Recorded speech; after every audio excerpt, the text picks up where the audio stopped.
Did that last time, didn't it? Good morning, everyone, and welcome to Friday Live in the OHbaby offices. We're here this morning with Dorothy Waide. Hello, Dorothy. Hi, Ali. How are you today? I'm well, thanks. How are you? I'm good, and thank you for having me here again. You're welcome. Dorothy is here with us once again, and she will be happily answering your questions on anything baby and toddler related. So you can ask Dorothy a question simply by commenting underneath the video. I'm going to keep an eye on the comments here on the iPad, and it's very interactive. That's how we roll at Friday Live. And before we get going, I was just going to say we have had a huge week here in the OHbaby office sending our summer issue off to the printers. Wow. Had a few late nights, but that's okay. We do it for the love of OHbaby. So the summer magazine is at the printers as I speak, and it is coming at you on sale 28th of November. But we just wanted to tell people, Dorothy, that if you subscribe in the next week or so, you'll be able to get your copy in the post.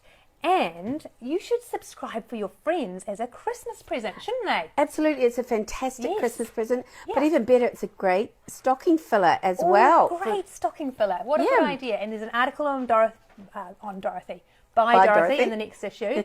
Such a good article. It's about sleep pitfalls and how to avoid them. I won't give it all away, but you need to get your hands on our summer issue. And what's more, we have got shoes from Buggerlugs available. We've got some leftovers for those people who subscribe or renew today. Here's another pair. There's a selection, right, of great shoes from Buggerlugs. These are free today if you subscribe or renew simply by ringing up the OHbaby office.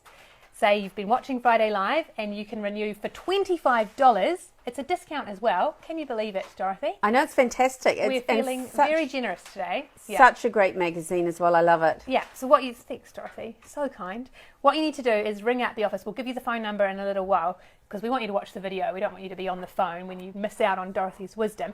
But you've got till 2 o'clock today to ring up and subscribe or renew for $25 and we'll get some shoes to you. So measure your child's foot.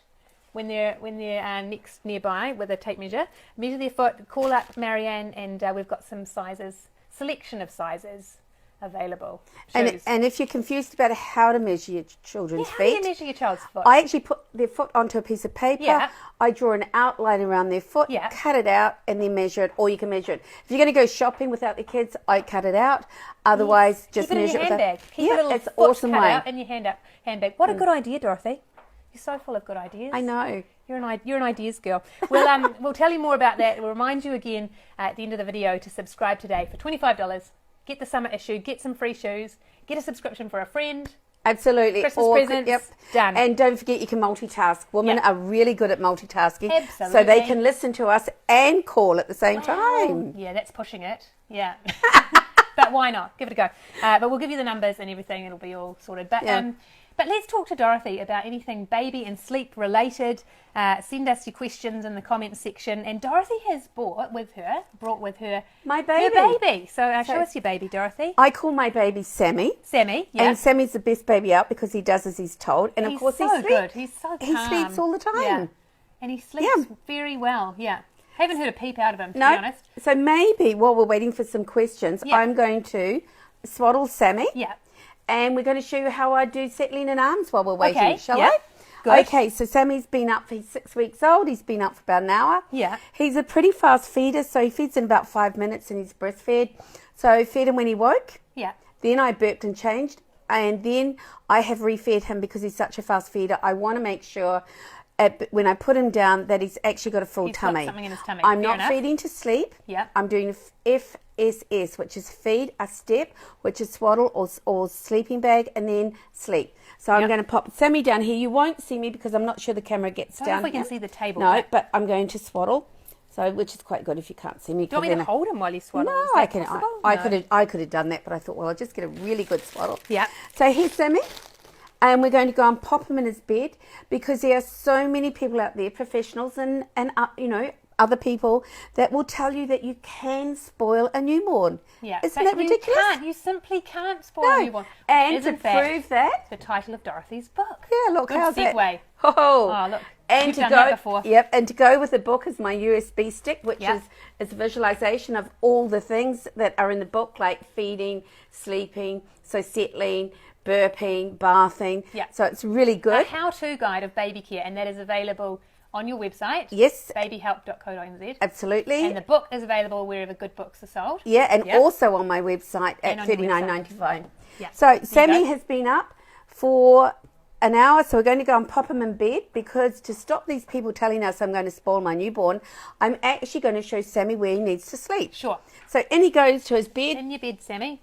Dump and run, don't hover like a helicopter. Yeah. Now, dark is for sleeping, lights for playing. Baby's brain only produces melatonin or sends the signals to the other part of the brain to produce the melatonin in a pitch black room. In the darkness. So the quickest way to find out whether your room is dark enough is close up the room, sit there for about 15 minutes, flutter your eyelids once your eyes get used to the light. Don't close them tight, because babies don't sleep like that. You've got to sort of stimulate light sleeping, and if there's any light coming in, get rid of it. Now look, we do have perfect babies that will sleep anywhere. Like Sammy, and also they sleep in arms in the light. I can't tell you why they do it, but they do it. But dark is for sleeping, light is for playing. Doesn't mean to say they'll never learn to sleep elsewhere. But I want to. My profession is having good sleepers, so I'm going to give them the best environment. It's the same as in your own profession. To do your job well, you need the best equipment. So part of Sammy's equipment is having a blackout room. So I've walked out the room. Now Sammy has cried. Now, what are you going to do? This is, exactly. What am I going to do? Panic. Am I going to do what everyone tells me and just leave them to cry it out? No, because babies under the ages of 12 to 16 weeks, sorry, I'll rephrase that, between 12 to 16 weeks, that is when they get the tools on to self-settle and resettle. So I could leave him here crying his lungs out, but do I really want him to do that? If that was my grandma, no, I wouldn't leave her crying it out, okay? So you can leave him. He is 6 weeks. You can leave him for an appropriate time. It's your choice. I tend to always talk about going in straight away, but you can also listen to the cry. And if it's an okay cry, he might just cry a little bit and then fall asleep. Yeah, he might just grizzle. And if you're happy leaving him, you leave him. But I'm going to talk about not leaving him, because that's what everybody wants to hear, that it's okay. Okay? So my rule of thumb is you can leave them for a minute for every week they are, but not to exceed 5 minutes. Now, 2 levels of crying: screaming, off and on crying. Now, at 6 weeks, if he was screaming, I'd go straight back in. If it was off and on, it's my choice. But I'm going to do it like for a real newborn baby. Sammy cries, I now go in and respond, and I pick him up. Now, I'm going to engulf him like this. I just had to check my mic, ladies. Now, if you were going to sleep, and somebody came gazing in your eyes and started talking to you, what would you say? And I feel babies are the same. They're trying to go to sleep. They don't need their space around them. They don't want to be interfered with too much. Absolutely. So I pick him up and I engulf. Now, it can be here, it can be there, it can be there. Whatever you're comfortable. I sometimes do it that way if that's what the baby needs. But by engulfing, you just mean holding them very and firm, securely and firmly against you. So a lot of people hold their babies like that. That's what Dorothy calls the engulf hold. If you're wondering what on earth engulf hold, it's holding baby firmly like that, close to you. So notice I turned his bottom out, so there's no gap there. Okay. And then I hold. Now, I'm going to let him cry in my arms. I don't mind him crying off and on for 5 minutes in my arms, because I'm there with him. Which is different from being in the cot, but we all have choices. Parenting is about choices. There's no right or wrong way, and we can't fail as a parent. So it's what you do. So once I've allowed him, or let him do whatever, he's telling me a story, I visualize up here what I do when I'm going to sleep, what my babies do. So I watch TV and I play solitaire. I had a computer guy working on them last night. I had to go to sleep without either. Any solitaire. I know. It was hard work, man. Count some sheep instead. I did actually. So that's what I visualize. For the older babies, I call it calling their sleep as well. So when Sammy's had a little bit of telling me what he wants to do, trying to find his sleep, then I start cupping. That's me walking. That's me rocking. Now, if I've been Swiss balling, well, I'm going to have to do that, because I've got to do whatever I did before I decided to do it this way if I've been doing large movements. But the cupping Dorothy talks about is just a small movement on their body that with your hand cupped, so to speak. And that, which is really important, can be replicated in the cot. So the issue that I find out in the community is that everyone tells you that babies don't have routines in the first 12 to 16 weeks. You do whatever you can to get them to sleep. Yeah. Well, as soon as a baby's born, they have a routine. Yeah. Because they cry, you respond, you feed, you burp, you change, they sleep. Yeah. That is a routine. Yeah. The other part of that routine is that they're up about 45 minutes to an hour. Yeah. They're sleeping for a minimum of an hour and a half during the day. Yeah. As long as there's no medical conditions, then they can go for as long as they like overnight. Okay? Yeah. That is a routine. You do not get clock FaceTimes until your babies are older. Yeah. So they're already in a routine. So that's what we're sort of doing here. Is we're trying to get them to go to sleep. Yes. And you also talk about shushing. Yes. So you might be making the shushing noise. Okay, so let's give a demo. So Sammy's been crying for off and on for 5 minutes. At the end of the 5 minutes, I stop, think, and act. My act is I want to try and calm him or reassure him. So this is about how long I do it for. Shh. Oh, that was beautiful.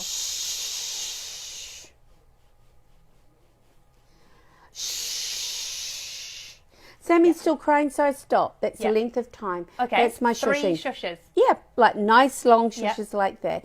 Then I stop and I allow him to find a sleep again for up to 5 minutes. Okay. While you're still engulfing. Still engulfing. There is no such thing as a no cry sleep solution. That's right. Baby is going to cry. Yeah, babies have got to talk to us. Yeah. They've got to tell us their story. But communicating. Exactly. It's their form of communication. But it's where you are and what you're doing while your baby's crying. Yes, and in this position you're close, baby feels secure. Yeah. They can find their sleep on their own, but they still have that closeness. Yeah, and you're helping them along the journey. While Sammy's falling asleep, yes, do you think we could go to a question from Kylie? Absolutely. My son is 3.5 and he's just started waking up in the middle of the night and then he comes into our bed. How can we make him stay in his bed? Okay, we have to go to the daytime routine. Yep. Is he having naps? If he's not having naps, great. What are you feeding him after lunch? So a lot of the night waking for babies, once they start solids. For toddlers. And toddlers, well. is the food that we're eating. So after lunch, I take out all the sugar. Yep. I take out all the processed sugar. Yep. So that sugar's the fruit sugars. Yep. Then I take out the processed sugars, I take out yogurt, and I take out cheese. Cheese, yep. They do not need any of those products in their diet after lunch. Okay. They need 2 fruits. So you find that affects their sleep? That Absolutely. Yeah. I did 6 jobs in 2014. I looked at what was going on in these families, and the common denominator was too much sugar fruits, too much processed, too much cheese, and too much yogurt. Yeah. Cheese can contribute to nightmares and night terrors. Yes. If you had a 3.5-year-old and he started waking, how long do you think is it going to? And you're going to set some practices in place to help him stay in his own bed. How long is that going to take, do you think? Takes a minimum of 10 days to see a dim light at the end of the tunnel. Yeah. It takes a minimum of 6 weeks to change their circadian rhythm. So it's not going to happen overnight. And it's really more about the daytime routine. Sure. So cause and effect. If he has just started waking up, what's going on in the daytime? Has something changed if he goes to daycare or kindy? Is there something going on at the kindy? Is there something going on at the daycare? Has there been something that's gone on within the family environment? So there's lots of factors. But another big fat thing to look at is the good old cause and effect. Yes. How often, and God, I'm guilty of this, if you don't do this, we won't do this. Right. If you don't do this, and we do it. So when it comes to nighttime and that wake up at 3 a.m. in the morning, if we say, Sammy, go back to bed, well, he knows he doesn't have to because he eventually gets what he wants in the daytime. So think about that cause and effect. That follow through. Yep. Sarah asks, my baby is rolling now and we have had to stop swaddling her. My issue is that now she falls asleep, she jolts, throws her arms up in the air and wakes up. It looks like she's having one of those falling dreams and gets herself wide awake with fright. She does this over and over, and is there anything apart from swaddling that can help her, or is it just something she'll grow out of? Ideally, it's something that she will grow out of. You haven't mentioned how old she is. So what I would do, she'll be in a sleeping bag. So I take a large muslin cloth like this. You can this is about 100 by 120, so I'll hold it up so you can see it. So like that. Or you can get the 120 by 120. And just put her in her cot. And if when you swaddled, her arms were down the side, just tuck it in so that it's keeping those arms secure. And the reason why I use a muslin versus blankets or sheets is that it's breathable. So if she does slide under, she'll still be able to breathe under it. and it's only a short-term effect. Fix. Yeah. If she used to sleep like that, we'll just still tuck her body in, just to give her that security. Yeah. So she's in a sleeping bag. So just make sure you've got the right sort of weight sleeping bag on, and just tuck her in and see if that helps. Yeah. She basically has to learn to control her reflexes. her startled reflex, Yeah. which turns at around 12 weeks Yeah. into a controlled movement. Okay. But a lot of us don't make that step. Yeah. So therefore it takes a lot longer for them to control it. Yes.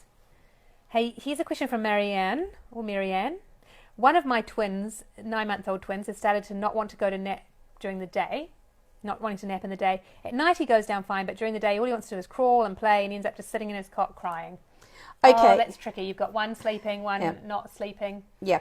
Again, I would look at their daytime routine at 9 months. Their wake cycles could be anywhere from 3 to even 3.5 hours, depending on how long their daytime routine is. Yeah. I would be ensuring that I was giving them solids and then milk when they woke at each for breakfast and dinner. Yeah. And then before they go down for their naps, if they're on 2 naps a day, that their morning tea is a milk feed. It's a milk on because board. it's nice, comforting. It's not going to buzz them up or affect their digestive system.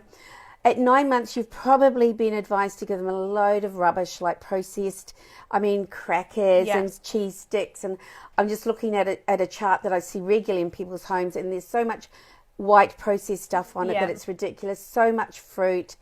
And all those hype up, they're not great snack foods. Sure. So look at the daytime routine. Give them a nice milk. I would probably separate them. I'd probably put him in. I'm calling him a boy, not sure what he is. He is a boy. He is a boy, thank you. I would separate them so you can work with self-settling and you can stay in the room with them. He could be teething. There's lots of things going on. But just look at the diet, look at your food groups, look at what you're feeding them before they go down and work through it. But at 9 months, I would say he still needs 2 naps. 2 naps, yep. Very much because what we don't want is him going to be overtired at night and then starting to wake up. So when they're overtired, could that result in the sitting in the cot playing and then crying effect? Because absolutely. They've got themselves too worked up to actually fall asleep. Yeah. Absolutely. They could have had some nice processed, cheese sandwich with some oranges or all that sugar. No, for morning tea, because if he's on 2 naps, they'd be giving that kind of food before they go down for their nap. He may never have been sort of taught to self-settle or resettle. Like, what has he always gone into his cot wide awake, fallen asleep? Do they do a minimum an hour and a half naps? Do they always resettle? How dark is their room? He may be more light sensitive than his other twins. So there's lots of factors going on there that you've got to address. Sure. Interestingly, Bridget's asking about a 9-month-old as well. Fights like crazy when it's bedtime. We put her down about 8:30, but sometimes she fights so much that it's closer to 10:30 before she finally gives up and goes to sleep. Also, she's only having 1 nap during the day. Now, you just said they probably need 2 naps at 9 months. So this could be another case of being overtired, do you think? Absolutely. So again, we've got to look at the diet. Yep. And the first thing I'd be asking that mother is how much sugar, the amount of yogurt, the amount of cheese, the amount of puddings. In the afternoon. We're led to believe that babies and toddlers need puddings. They do not need puddings. Puddings are not healthy choices. No one really needs pudding, unfortunately. No. But we like a bit of pudding. Of course. Now, we all say it's not a healthy choice for as we're growing. So therefore, it can't be a healthy choice for our babies. Okay? So think about it. Just think about, what are you feeding them? What foods? And with some of the night waking as well, or for you, this one in particular, was she a reflux baby? So lots of things, again, with the same question as we answered for the other lady. It's not a quick, there's no quick fix. No quick fixes. Quick fixes Could be 10 days of continuity. Oh, absolutely. Of, consistency, rather. And the first 3 to 4 days are days from hell. Or it's going to be tricky, we all give up on day 2. Yeah. But we've got to suck it up, put our big girl bloomers on and get through it. At some stage, I give up. I'm human. And that's what you've got to expect. Don't have too high expectations. But there's more than probably one thing going on with these 9-monthers. So it's daytime routine, their wake times, their nap times, how they fall asleep, stay asleep, and what foods are you having. I remember 9 months being quite tricky because the baby's growing and developing so much. They can do all this stuff, like move around, crawl, the sleep sort of gets a bit tricky. They're doing a progressive milestone. Sure. Okay. We talk about regressions. There's no such thing. It's a progressive milestone. They're just learning a whole lot of new stuff, and it's balancing got them a little bit fired up. So key is not to let them get overtired. Yes. Aim for those 2 naps a day. Yes. Watch the diet especially after lunch. Yes, and self-settling and resettling is the key. That kind of stuff. Yeah, great. Okay, we've got time for a couple more quick questions.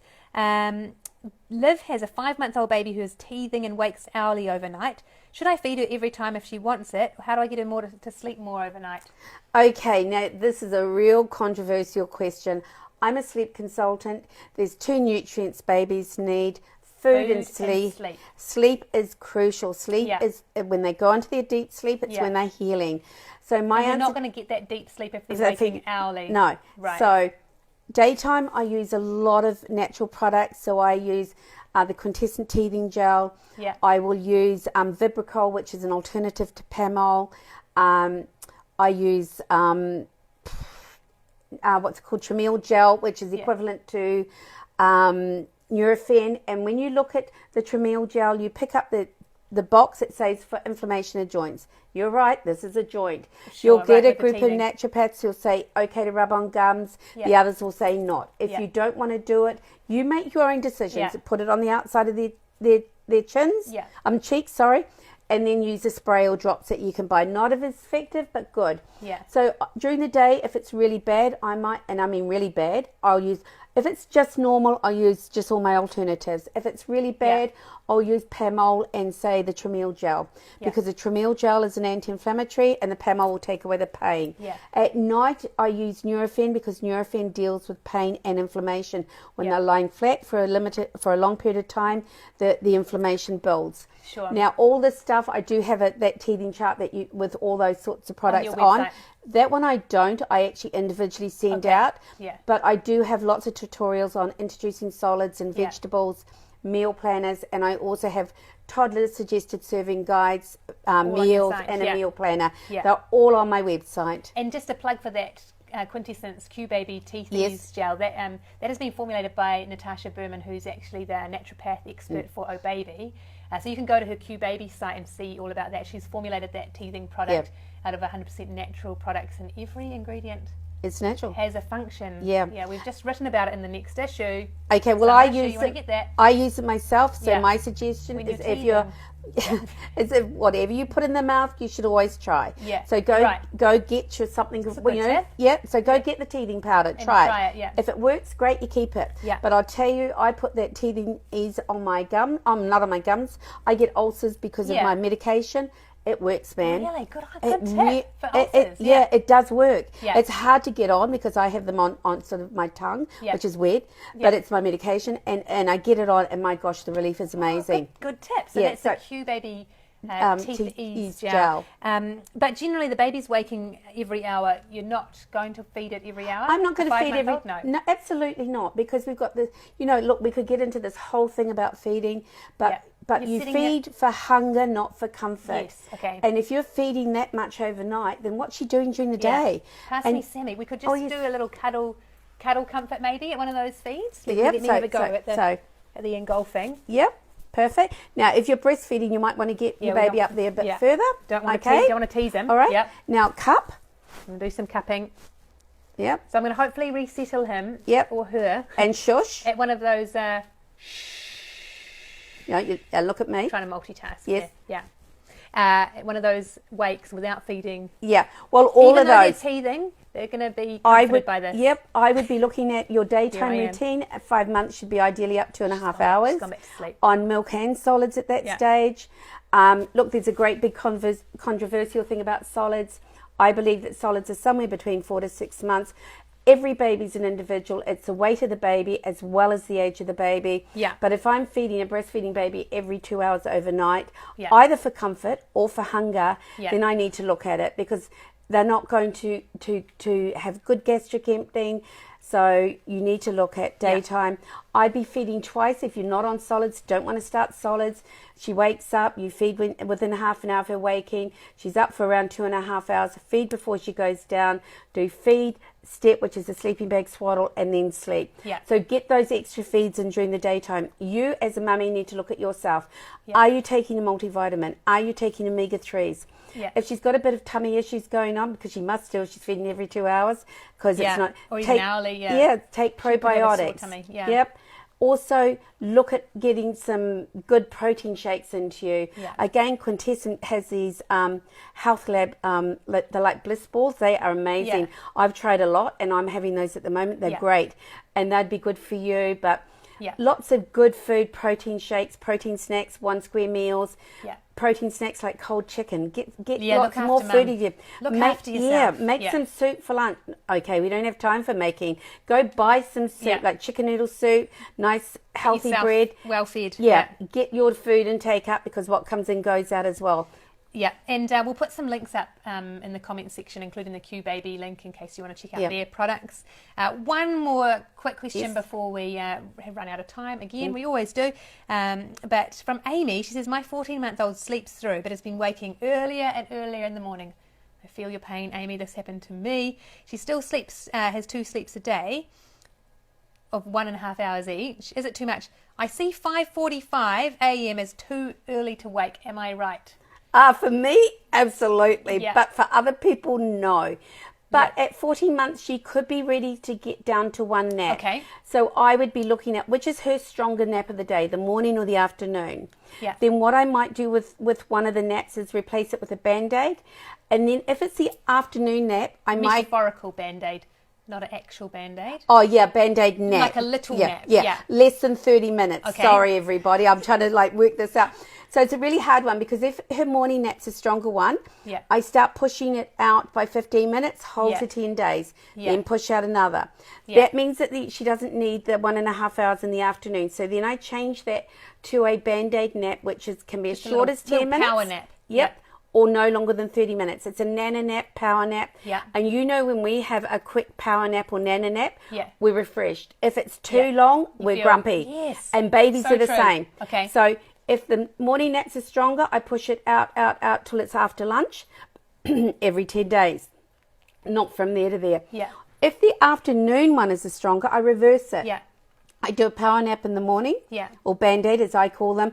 And Right, then into I the push... longer afternoon. I push the afternoon nap one up closer to straight after lunch. Yes. Again, everything, if you take mini steps, you'll get great rewards. Yes. It's not that, talking about that's not something we can do in 2 minutes, because it's quite common. Yes. Because I sort of move my meals around as well a little bit. And the going to bed routine, going to bed at night, whatever time is normal, will actually get moved forward, and then it might get moved, and it will slowly get moved back. So everything is going to be movable until you get to the time frames that you want. But I tend to always do a nap straight after lunch, because next year, if you're pregnant, or with another baby, or you've got more children, everybody likes to put their feet up after lunch. Look at the European way of life. True. Yeah. Whereas you don't rest in the morning when your babies are resting, or your toddlers. True. So true. And can I just encourage you, Amy? I had 5 a.m. wakers, all 3 of them, for a season, and then they got through it, and now they all sleep till 7:30. We got there. And also I won't tell you how long it took. No, but parenting's a lifelong journey. Yeah. Okay, and parenting to sleep, which is what we're talking about, is part of that. It's not going to happen overnight. There's no such thing as a quick fix. So when people say to you, it's a quick fix, my sort of red blanket sort of go up and go, what do you mean a quick fix? What is that going to do? What is it going to do? Yeah. Yes, babies cry, but we do not want to leave them crying out on their own. Yeah. And look, however you parent, there's no right or wrong way. Yeah. There's easy and hard ways. And when you parent, it's the way that you want to parent, not the way that I'm going to show you how to parent. Yeah. Great advice, Dorothy. Yeah. Listen to your intuition. Look after yourself. Dorothy is here for an amazing wealth of wisdom. But at the end of the day, we've got to make decisions that resonate with us and our families, and what feels right for our children. Like little Sammy here. Absolutely. Who I've got to sleep. Yeah, because people say to me, what's my success rate? I don't have one. Yeah. It's your success rate. And it's guiding families and guiding parents through a really tricky stage of the parenting job. Yeah, because you are your baby's whisperer. Yes. You are your baby's expert. Me? No. Good. I am your support system. Support person. I can give you the tools. Yeah. I can support you, but you've ultimately got to do it. I had a mum that's having a really, really tough time, and I was talking to her on the way today, and she said, I really didn't want to email you because I knew you'd be disappointed in me. Oh, no. And so I just hung up from the person I was talking, because I read that at the traffic lights, or as I was, whatever, I was stationary. Yeah. And I rang her back. Parked in a car park. Yes, something. And I rang her back and I said, you will never disappoint me, because it's not about me. Oh, so okay? Yeah. Because it's, parenting is a hard journey. Yeah, it's so hard. Yeah, and sometimes you just got to stop and pat yourself on the back. And let us make it a little bit easier for you today. Yes, shoes. Parents, we're giving away shoes. Here, this great pair of toddler shoes from Buggerlugs. Not just one pair, we've got plenty of these. We've got some little moccasins as well. So we've got these 3 options of styles, and we've got a variety of sizes. All you have to do to get some for you or your little person, probably your little person is who they're going to fit. Yeah, these are awesome. Is ring the OHbaby office and renew your subscription to OHbaby magazine, or subscribe. And it's a discount. Today only, it's $25. You've got till 2 p.m. today. 2 p.m. today, New Zealand time, for New Zealand residents only, to come ring Marianne and subscribe and get yourself some shoes. Measure your child's foot, be ready with your credit card and with their size, and we'll get you some shoes today. We are going to put them on the courier today. That's fantastic. That's how good Marianne is. She has she's ready. She's by the phone. The number in Auckland is 3761778, and there's an 0508 number that I don't actually know, which is really bad. But Marianne is going to put it in the comments section of this video, so you'll see that 0508 number. Ring it, subscribe to OHbaby magazine or renew, and we'll get you some shoes. You can start with the summer issue, which is out in just a couple of weeks. I can't wait. Or you can get this, our spring issue, sent to you if you'd prefer to start with the spring issue if you haven't read that yet. So it's a good day, isn't it? It's an awesome day. The sun is back out. Yep. We've had a whole wealth of great wisdom from Dorothy. We've answered a few questions. We haven't had time for all of them, I'm afraid, but often Dorothy comes back in and answers the question. So watch this space, and we're giving away shoes. Yeah, so. and can I just plug this for all the ones that are struggling? It is a general guideline. Gives you an idea what your baby's doing to toddler life. Yeah, baby to toddlerhood. And that is a nap map. Do you know I had this on my computer for about 3 years when I came home? I never used it. And one day I thought, and I sent it to somebody. They said, that's amazing. And it just shows it's really helpful. Yeah, so now I use it all the time. It's a nap but it map. shows you how you go from 5 naps to 1 nap. Yeah, good. And that's available on your website? Yes, it is. Guideline only. Babyhelp.co.nz for that amazing resource. And call the OHbaby office for a magazine subscription and free shoes. Don't forget, I also answer the expert questions on OHbaby. Yes, Dorothy does. Because we haven't done the expert thing OHbaby.co.nz/ask-our-experts. If we didn't get to your question today, you can ask us there. Yeah. So thanks for joining us on Friday Live today. It's been great having you, and we'll see you next week. Next week we've got Grace Nixon and Joe Robertson coming in to talk about their new antenatal class that they are running, which talks about having a baby, but most importantly, life after baby. So, absolutely, and Grace is awesome. Grace is a friend of Dorothy's, and she is a star. She is. I haven't met the other lady, but if she's working with Grace, she's a star. We know she'll be awesome. Yeah. So we'll see you next week, 10:30, Friday Live. See you later. Bye.